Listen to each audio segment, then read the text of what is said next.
Alaikum, Sheikh. Alaykum as-salam wa rahmatullah. So, Sheikh, my question is, whenever I heard a local mufti from my area, and he said that if you have the intention to break your salah becomes invalid. And as someone who has waswas and OCD, I often get the intention to break my salah. So I was wondering if this invalidates my salah. Jazakallah. Wa jazakum.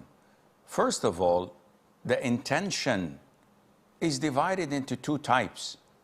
A confirmed intention that is 99.9% followed by action, and an intention that's only an intrusive thought, not a real intention, not confirmed by action or verbal statements.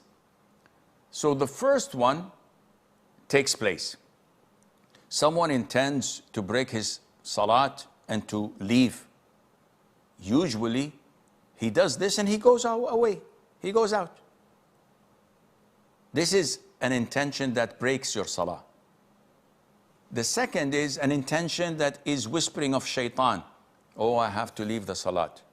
Maybe I'm not on wudu. Maybe, I don't know. I don't feel good. Maybe I'm going to vomit. What am I going to do? I'm going to leave salat. But he continues to pray.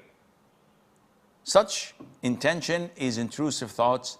It's disregarded and your prayer is valid, which most likely OCD people have, and they just simply ignore it.